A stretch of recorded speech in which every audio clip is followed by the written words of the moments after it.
doing it. We're doing a live show. We're going to do the key matchups, keys to victory, and players that need to step up. We'll talk about it all, answer a little Gophers questions and more. It's Huskers weeks, folk. Let's do it. Hey, You are Locked On Golden Gophers. No matter what we're going to do here, we're just going to keep rowing. Your daily podcast on the Minnesota Golden Gophers. However it turns out, we're just going to keep rowing. Part of the Locked On Podcast Network. Your team every day. We're just going to keep rowing, and keep rowing.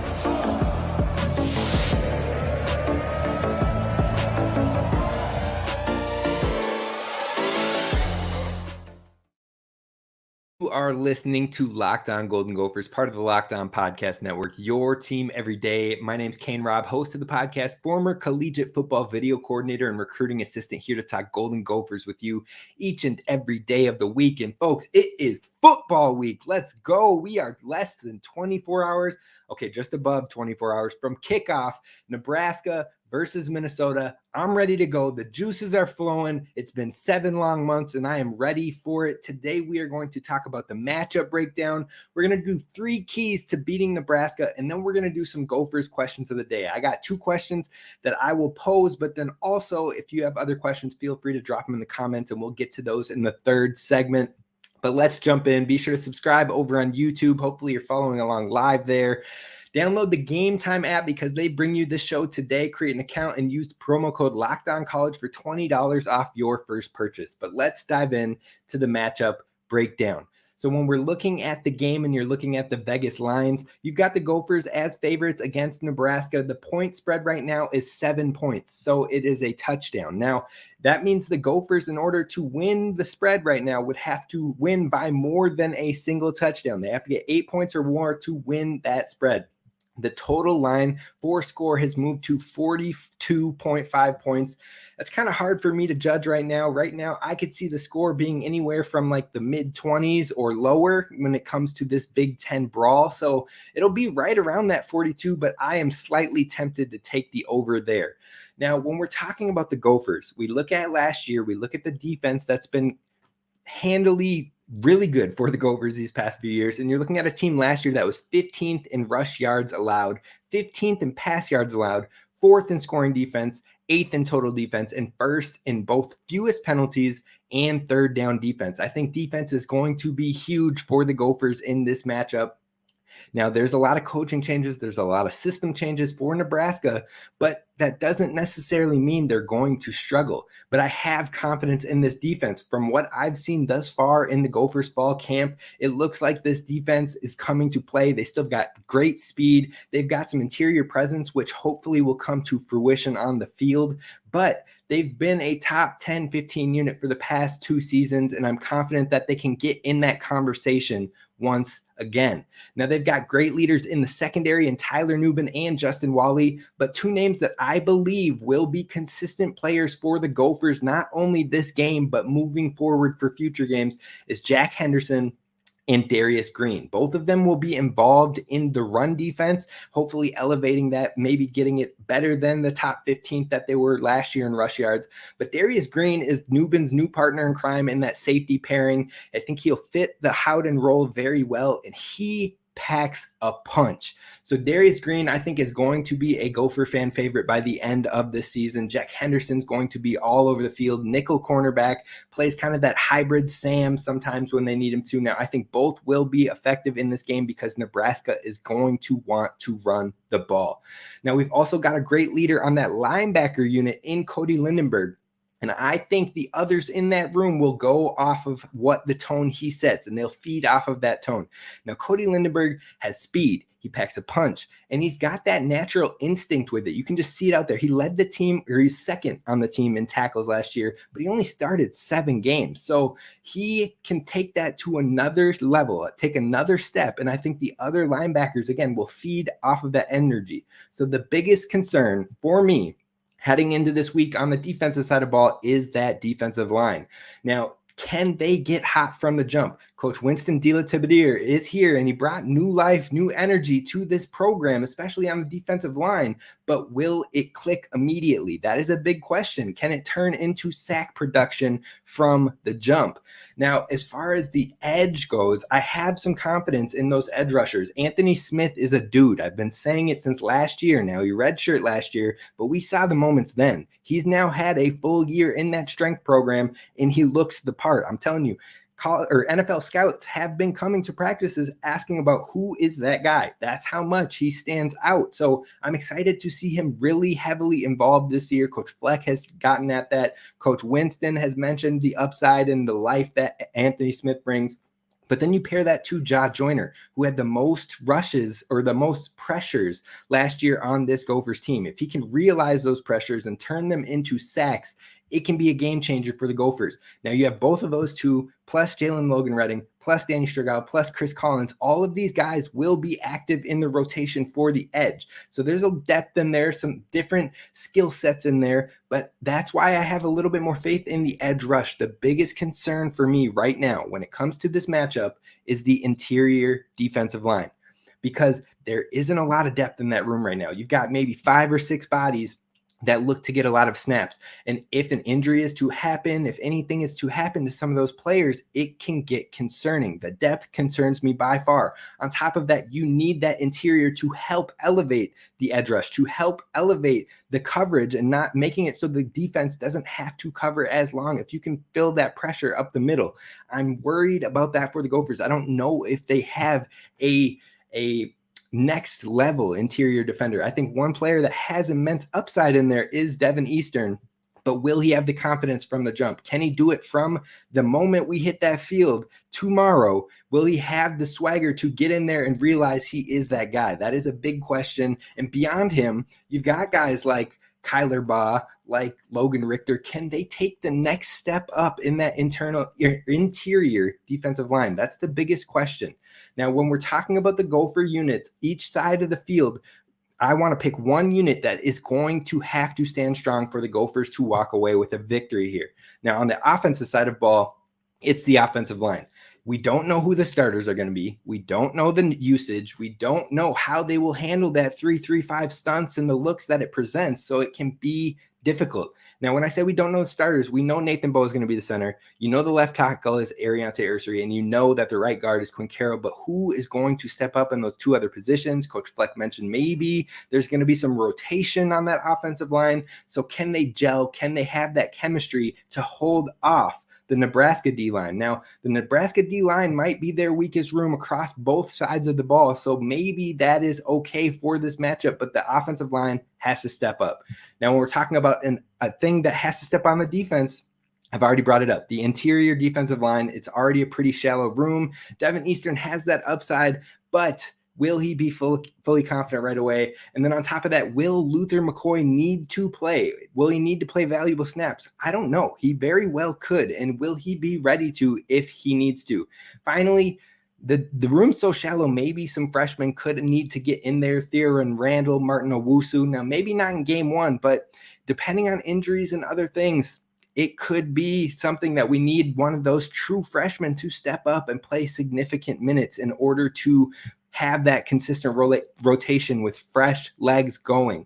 Now, this game is shaping up to be a very stereotypical Big Ten game to me, where the trenches may be the most important group on both sides of the ball for both teams. So whoever can win in those trenches, they might walk away with the victory on this one. That might be more important than the turnover battle. That might be more important than the quarterback battle. The trenches and who wins in them is going to be vital.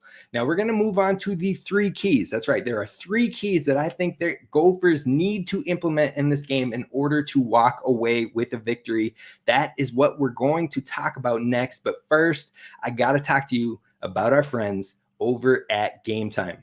You can go to gametime.co or you can download their app because they've got killer last-minute deals on tickets, and their best price guarantee can have you stopping stressing when it comes to tickets and start getting ready to get hyped and for the fun. So you can head on over to gametime.co or download the app. It's the fastest growing ticketing app in the country for a reason. You get images of your seats before you buy, so you know exactly what to expect when you arrive, and you can buy tickets in a matter of seconds, 2 taps, and you're set. Tickets are sent directly to your phone, so you don't have to shift and navigate through your email, and you can snag tickets without the stress with Gametime. Download the Gametime app, create an account, and use code LOCKEDONCollege for $20 off your first purchase. Terms and conditions apply. And again, create an account and redeem code LOCKEDONCollege for $20 off at Gametime. All right, Gophers fans, let's talk about the 3 keys to beat Nebraska, because it is pertinent, folks. It is important, and you know what? It's going to be a tough one. It's going to be a grinder. It's going to be classic Big Ten football. So there are 3 things that I think the Gophers need to focus on heading into this game to ensure a victory. And the first one is, as you can see on the screen, scrolling at the bottom, number 1 is score early. Now in 2022, the Gophers started down 10-0 and they were scrapping and climbing back. It was ugly. They were down 10-0 at halftime. And the Tanner Morgan injury was unfortunate, but that Ethan Kaliakmanis coming in the second half sparked new life. It sparked new life in the team. Now you can't rely on a spark of new life to try and get a victory. So you have to start early. You look at the 2021 game that was in Dinkytown, the game felt in control very early, and Minnesota was in control of the game the entire time because they scored early, and then Nebraska had to keep catching up. Then you flip it to 2020, the Gophers scored 10 right away. The Huskers stormed back, took the lead by 4, and then the Gophers scored 2 more to get a comfortable lead that kind of coasted out through the rest of the game until Nebraska cut it to a 1-score game with a field goal with 4 minutes left. So that one felt comfortable. After the Gophers, again, get out early.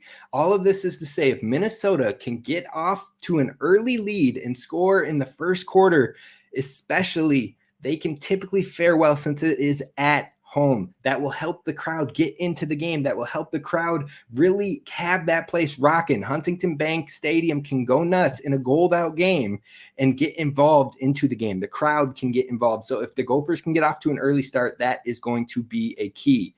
Now, number 2 is you have to absolutely get that quick passing game going. It's going to be pertinent in this game because Nebraska is bringing that 3-3-5 defense. Now, folks might be like, okay, we saw Tony White do this 3-3-5, tripping over that one, 3-3-5 with Syracuse, and we made it work.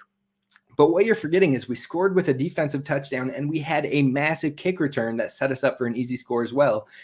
So you can't really say that the offense was what really took off in that matchup against Tony White's defense. In fact, he really took away the running game. Now, Mo Ibrahim only played in the first drive, so there's a little bit of, maybe it's not the full package of what we had, but we don't have Mo Ibrahim this year. So you absolutely have to get the quick passing game going. They have to let Ethan be Ethan. Now, we saw that in the beginning of that bowl game before Ethan got injured, but to counter that 3-3-5 defense, because it has the different looks, it has 3 down linemen coming, then all of a sudden you have a look where it looks like 5 down line or 5 bodies could be coming. It is absolutely going to be pertinent to let Ethan make quick reads and get the ball out of his hands fast. And as he gets those quick reads going, all of a sudden you're starting to get a comfortable rhythm going. You're getting hot and you're getting confident. And that's when maybe your running game starts to open up a little bit more. So then you get the run game going. Then all of a sudden you can hit an explosive play with the play action because they have to bite down on the run. You got to get that quick game going, get Ethan's confidence going, and it will absolutely help Minnesota get to the place it wants to be. So there's too many weapons on this team, from Daniel Jackson, Brevin Spanford, Chris Ottman-Bell. I think Elijah Spencer could be really good in this game because of his quick release off of the line of scrimmage and that quick passing game. We saw slant after slant after slant in that spring game, and we might need it again in this matchup. So I think the quick passing game is going to be everything to try and counter the pressure and the different looks that you will see from this 3-3-5 defense. Now, the number 3 key, the third key that I've got to say here is that you have to slow down the quarterback run game when it comes to Nebraska. The Gophers haven't faced this talented of a running quarterback in quite some time. Maybe not at all in the time with Coach PJ Fleck at the helm. So we haven't seen a quarterback of this rushing caliber. We have to find a way to slow that down so he doesn't eat you up. I think of when the Packers would play Colin Kaepernick all the time, and he would just eat them up. And then it would open up the passing game because they were so worried about the quarterback that they couldn't get it done. He beat them handily so many times. I remember seeing it, and you can't let that happen here. So we have to slow down that quarterback in the run game. It gives me a bit of hesitation how Minnesota will stop Jeff Sims as a runner because we haven't really had to do it before with Coach Rossi or even before that. Now, the linebackers, positive spot for the Gophers in that area because they have the speed to contain it. Devin Williams is fast. Cody Lindenberg is fast. And Jack Henderson in that nickel cornerback position also has some great speed to him. So there is some bodies in there that can get a QB contain, QB spy going in order to keep Jeff Sims hopefully in the pocket and not using his legs to contribute, force him to be a passer. Now, he's got a strong arm, but accuracy has been an issue at times. And the bigger thing is that he has more risk taking. He tends to throw more turnover-worthy plays in which hopefully the Gophers can capitalize on. But all of that comes from making him stay in the pocket and making him get through reads and buying time and not letting him scramble. So you have to slow down the quarterback in the run game. Those are the three keys for me heading into week one. Now, the biggest thing I think that could be an advantage for Minnesota in this matchup is Joe Rossi, because we have the consistency of the defense. Every player has come up in this Joe Rossi system because he's been here for multiple years. Now, we have a change on the offensive side of ball with the offensive coordinators, the co-offensive coordinators. We don't even know who's calling plays at this point. PJ, I think it's time. We can know. Hopefully you'll let us know tomorrow. But regardless, Joe Rossi is the staple of consistency that gives me more faith that the Gophers can pull this one out. I do think it will be a close game regardless, but I trust in what Rossi has done in the past few seasons, and they've been a top 10 to 15 unit for the past back-to-back seasons. You've got some nasty talent still in that secondary at safeties. Justin Wally's good at the corner, and then you've got that sure-handed linebacker in Cody Lindenberg. I think they've got the talent to do it. You give Rossi, the play caller, some time. The offense is going to have to stretch some of those drives to allow them to adjust. But Rossi is what gives me faith that this Gophers team will be all right. Again, I think it's going to be a close one. But we're going to wrap this show up talking about questions. Now, I'll present two questions, and if others who are tapped in have some questions, definitely throw them in the comments, and I'll try to get a few of those answered. But the biggest question I think for Gophers fans in this one is that, will the offense officially find balance? And will it play to the personnel strengths? I just talked about all of the receivers that we have. Lemeki Brockington's been tearing it open with explosion plays in the fall camp, and he might be the fourth or fifth receiver on the team right now. Brevin Spann-Ford needs to see touches in the red zone especially, but he should see at least 5 touches a game.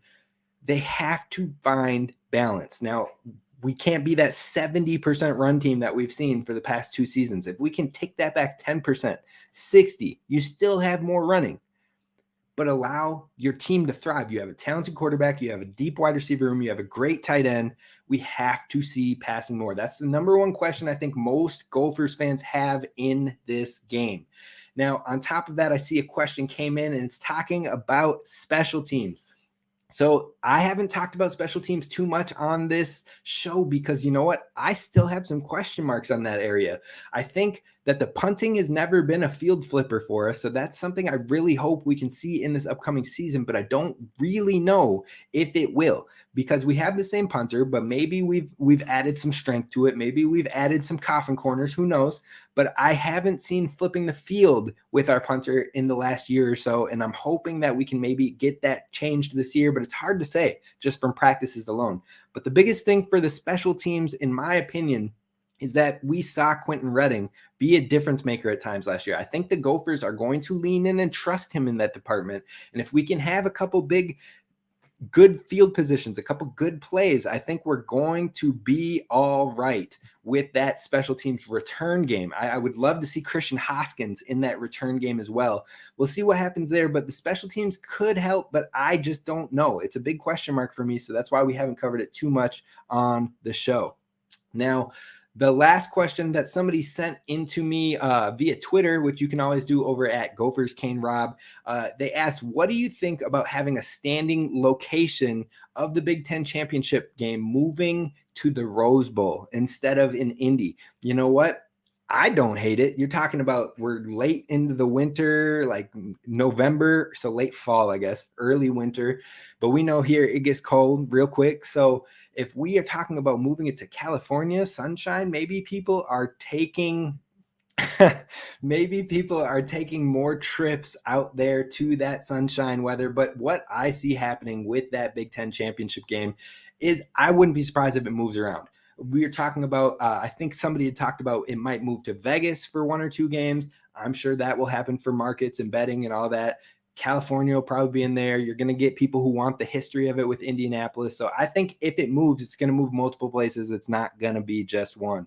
Now, I see my guy Ryan Herring's in there throwing in that comment. Why do I hate the Badgers so much? Well, that's what a rivalry is, dog. I mean, I can't complain too much with that one. Rivalries are what they are. And you know what? It feels good to have that axe. I hope you enjoyed that text message I sent you with the axe in its trophy case in the Gophers facility. If you ever need a refresher, let me know and I'll send that your way.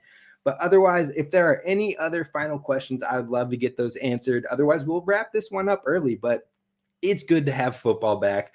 I am glad that we have a Big Ten matchup to kick this one off because I think this is one of the best games of the weekend.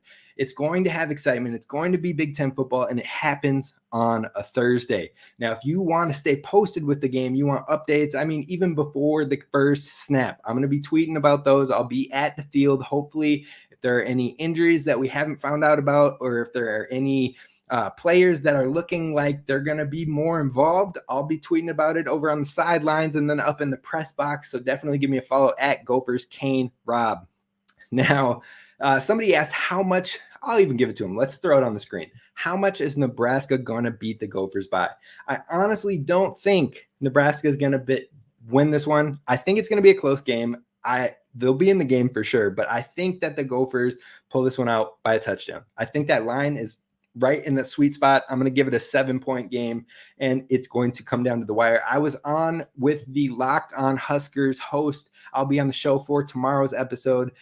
He'll be on our show for tomorrow's episode as well, but we had talked about it a little bit, and I think he's right. I think it's going to come down to a turnover. Whoever has that turnover in the maybe late third, early fourth quarter, there's going to be a turnover somewhere in there, and whoever capitalizes on it probably pulls this one out. Hopefully it's the Gophers. Like I said, I've got more confidence in that defense and Joe Rossi, so I am leaning that way. Now, I appreciate all of y'all that tapped in, and we had multiple viewers throughout this entire show, so I appreciate y'all. I appreciate the comments. I will see y'all tomorrow with a crossover Locked On episode. Tomorrow's game day. Whether you're a Badger fan, whether you're a Huskers fan, whether you're a Gophers fan, I hope you are happy and ready for football to be back tomorrow. Until next time, I will see you then. Row the boat, Sky Yuma, go Gophers, and as always, don't forget to subscribe.